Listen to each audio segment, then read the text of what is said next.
get started. So hi everyone, my name is Callie. I am the program coordinator here at the City Health Dashboard. And I'll be helping run the session today. I know it says my name is Samantha on the Zoom, so just brush over that. I'm covering for my coworker today. I'm joined by two of my other colleagues in the audience, Dana, our project assistant, and Eamon, our project coordinator. If you have any questions throughout the entire session, feel free to just put them in the chat. They'll be monitoring it and answer it then, or I can answer them at the end of the session during the Q&A. Please note that this is going to be a recorded session. We'll post it on our site afterwards for anyone that wasn't able to join, or if you want to rewatch any of it, it'll be there. So if you don't want your video on the recording, please feel free to take a moment now to just take it off, go off camera. But today I'll just be giving a brief overview of the City Health Dashboard, followed by some of our celebration of our growth over the past few years, some data trends, some fun things. And at the end, I'll close out with a little Q&A session for anyone that has any questions that weren't already answered in the chat. At that time, you're more than welcome to come up and mute and ask questions live. I'll be here. So without further ado, let's kick it off.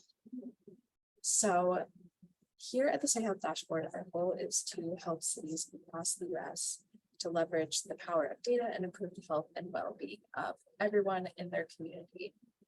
So how do we do that? So the dashboard launched back in May of 2018 and was developed here at NYU School of Medicine and the Department of Population Health by our team here in close collaboration with the NYU Wagner School of Policy, as well as some of our partner organizations, including NRN, NLC, ICMA.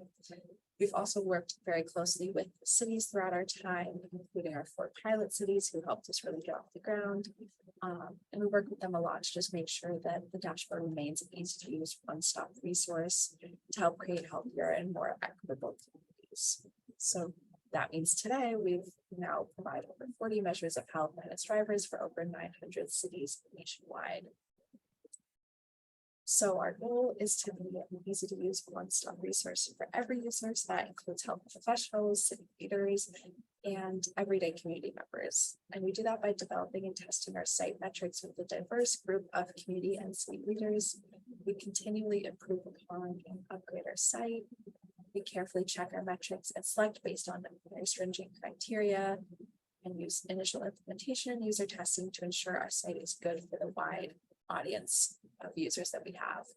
And on top of all of that, our website is developed by some experts that really make sure that it's accessible for every user. So what do people use the City Health Dashboard for? So any user that is on the City Health Dashboard can use it to compare health gaps across neighborhoods and really dig deeper into what is causing those differences. You can compare your city to other cities in other regions or with similar population sizes and demographic factors so that you can help set goals and learn from what others are doing. And then finally, you can set your priorities and better target resources to neighborhoods that need them the most. So we're really wide-reaching and we've got all the data there to help you do this. So we select our criteria, like I said, based on a few of the following criteria. We ensure that the data set is national so that it covers all of the cities here on the site. We check to make sure that there are rigorous methods underlying collection of the original data. All of our measures, we aim to make sure that they're actionable and reflect upon public health priorities at the current moment, so try to make them timely. And then we also make sure that we regularly update our site and metrics to kind of keep up with the times. And this is over 5 overarching domains, which include health outcomes, social and economic factors, health behaviors, clinical care, and physical environment. So many of our metrics are not only available at the city level, but also at the city and neighborhood level. So the ones shown here in blue are just at the city level, but the majority of them also do go deeper to get that neighborhood level view. So it's really useful for any level cities. And all of that information I just said is all available to you at the City Health dashboard.com. So that being said, let's kick off our 5-year celebration.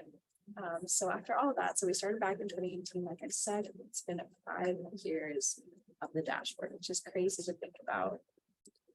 We asked some users to let us know how the dashboard helped them, and we were able to create a really sweet video that we'll share in the chat now, that really covers just how the dashboard has helped shape and impact a lot of communities and how they're continuing to do so. Our users had some really great things to say, so it's a fun watch. And so looking back from where we started in June of 2018, we started with just 4 pilot cities and 4 employees and an idea. And we recognized a need for accessible and comprehensive health data at the city and neighborhood level. In this discovery, we found that city leaders were eager for resources to help them inform decision-making at the local level. So it didn't previously exist on this scale. So since then, we've set out with the dashboard to develop a platform that would create the change the way that cities envisioned it and to take action to improve health and equity in these communities. And now today, we are a team of 18 and working with multiple cities in every state of the US, totaling 978 cities across the US, which is a crazy jump from just 4 or 5 years ago. So it's an exciting time to be at the dashboard. And that leads us to where we are now. So 5 years ago, when we began to expand beyond our 4 pilot cities, we set a threshold on the cities that we were adding to the site to have populations that were over 66,000. We thought that was pretty much the cap of what we could do. But who knew? That was just the beginning. We soon realized that doesn't actually cover a lot of the areas in the US with the highest need for local data. So today we are proud to say that over 40% of all of the cities on the dashboard have populations less than our original threshold, a truly impactful accomplishment that is changing data accessibility for communities with some of the greatest barriers to access.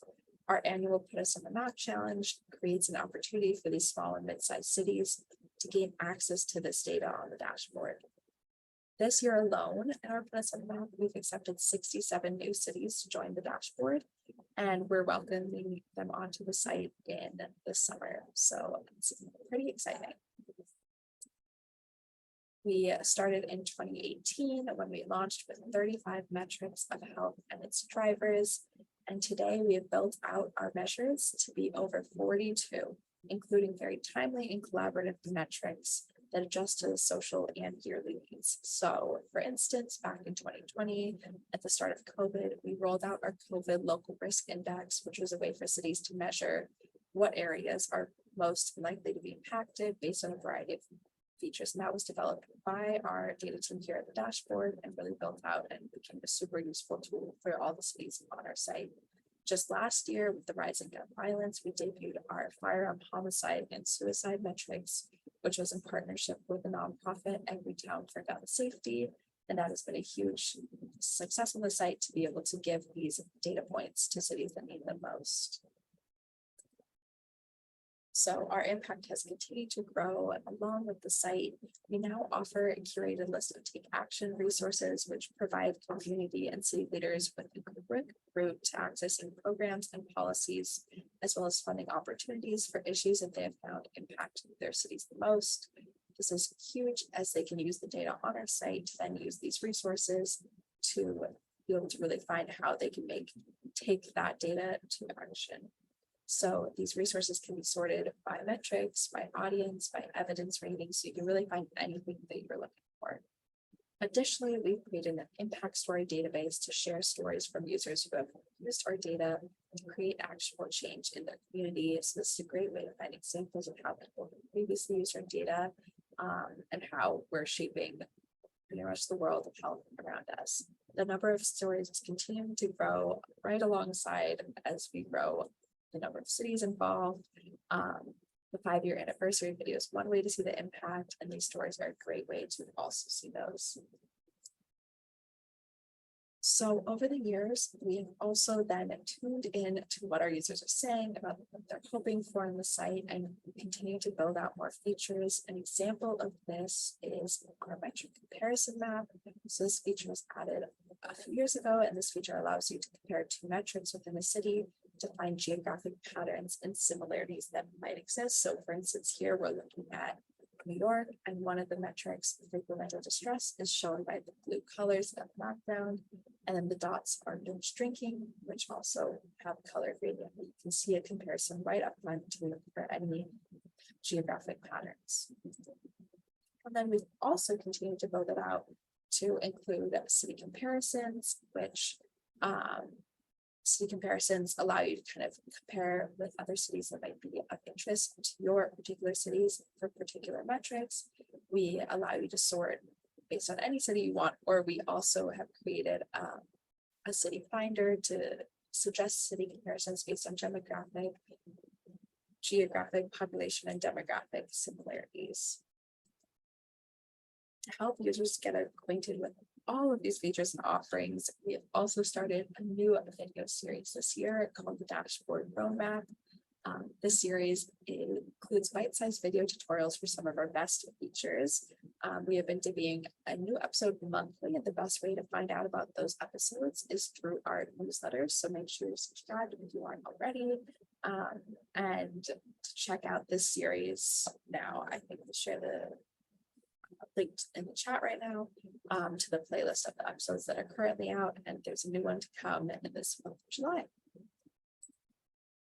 So all that being said, growth over the years, you can see it in the metrics, the users, all of that, but we can also take a look at the numbers. So we've seen that over this past 5 years, we've had over 250,000 individual recurrent users, which is huge growth. Individual sessions on the site have a total of over 400,000, and our page views is over 2 million. So it's a lot of big numbers. We're making big impact, and we can't wait to continue to grow that. And then building off of that, we took a look at some of the top metrics. We see that the top 5 metrics here are listed out as children of poverty, life expectancy, diabetes, obesity, and income inequality. These top 10 cities were the most searched, most frequently engaged with. And then these blogs really highlight the wide range of coverage that we have on the site. And the fact that there's such a wide range for our top 5 just goes to show that we're really getting a wide audience, and we're hitting a lot of different areas. So all that being said, that's a lot about our site over the past 5 years and our growth. But we are a data hub, so we took some time to look at some trends over the past 5 years, as seen by the numbers in the data themselves.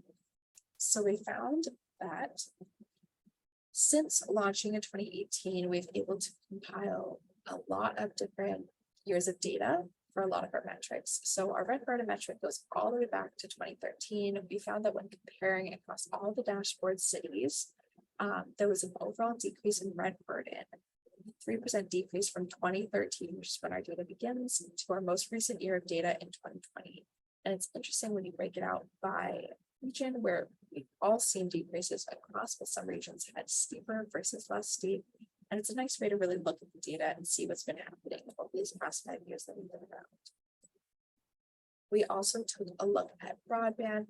We saw that broadband nationwide increased for every region, but had the strongest and fastest increase in the Northeast, which rose to nearly 75% broadband access. And broadband access is noted as the ability to connect to internet. So that's huge. And this is the number now seen in 2020. So this is right before the months of the pandemic. So it's good to know that there's been more connectivity nationwide. We also took a look at uninsurance. Uninsurance is the rate of individuals that do not currently have health insurance. And we found that uninsurance was highest consistently over the years of data that we have in the South and among Hispanics. And this remains true in 2020 today, where that biggest gap in health insurance coverage is seen in these two together. And last but not least, we also took a look at some diabetes metrics from 2014 to 2019, which is our data range on the site. We saw that the Northeast had the largest decrease in rate of diabetes, while the South had the largest increase in rate of diabetes. And the West and Midwest kind of fell somewhere in between that. So that is all that I have for you guys today. So I'll open up for any questions anyone might have. Feel free to pop anything in the chat if you have any questions there, or feel free to take yourself off mute. I'll hang out. It's hard And to say. thanks so much for joining the celebration with us, and for being a user of our site. We're so excited to be here and can't wait to see how we continue to grow. I don't know if they split up their time.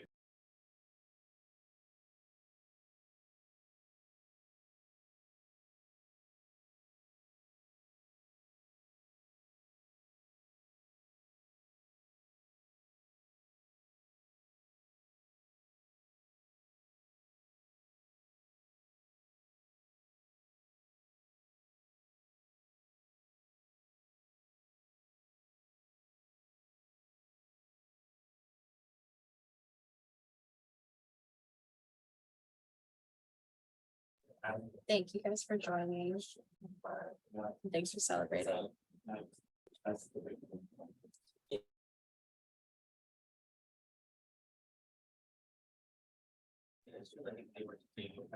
Looks like there's not any questions coming through, so I'll stay on for another minute or two, but feel free to hop off. Otherwise, thank you guys again so much for joining. For anyone that has questions or anything, you're always more than welcome to reach out to us at info@cityhealthdashboard.com.